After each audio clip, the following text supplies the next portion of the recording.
మామా నేను కూడా ఇంట్లోకి నుంచి వచ్చేసిన. ఏమ్రా మీ అయ్యా నిన్ను కూడా ఇంట్లోకి వెళ్ళి దిగిండా? లేదు మామ, నేనే వచ్చేసిన. సరేరా ఫస్ట్ అయితే లోపలికి కొట్టిండారా మీ అయ్యా? మామా ఫోటోగ్రఫీలో మంచి ప్రో అవ్వాలంటే ఏం చేయాలి మామా? మంచి వైల్డ్ లైఫ్ ఫోటోగ్రాఫర్ అవ్వాలి మామా. ఈ కెమెరా సరిపోతుందా, ఇంకా పెద్దదేమన్నా తీసుకోవాలా? ప్రశాంతంగా నిద్ర కూడా పోనివాడు. ఏమైంది మామా? సరిపోతుంది మామా, పొద్దున్న దూడలు అమ్మినావు కదా, పోయి దాంట్లో ఫోటోలు తీసుకురాపో. గదే వైల్డ్ లైఫ్ ఫోటోగ్రఫీ అంటే. ఎందుకు మామా చెప్పొచ్చు కదా, ఎందుకు ఇట్లా మాట్లాడుతున్నావు? నాకు 2 ఫోటోలు తీ మావా.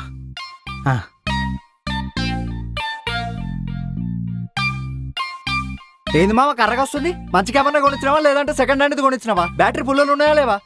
ఏ ఆగరా, దీన్ని లెన్స్ క్యాప్ అంటారా. నీకున్న తెలివికి వైల్డ్ లైఫ్ ఫోటోగ్రఫీ ఏందిరా, హాలీవుడ్ రేంజ్ కూడా పోవచ్చు. మూసుకొని పని నేర్చుకోరా, బయటికి పోయి ప్రాక్టీస్ చేయి. రూల్స్ బేసిక్ సెట్టింగ్స్ నేను నేర్పిస్తాను. మామ ఈ ప్రాక్టీస్ చేయడానికి మనకు మోడల్స్ ఉన్నారా? మోడల్స్ ఉంది కదరా మీ ఊరు సూపర్ మోడల్ గయామిని, పోయి దాని ఫోటోలు తీసుకురాపో. అరే భలే గుర్తు చేసినవురా. మా ఇట్లా అర్థమైందా?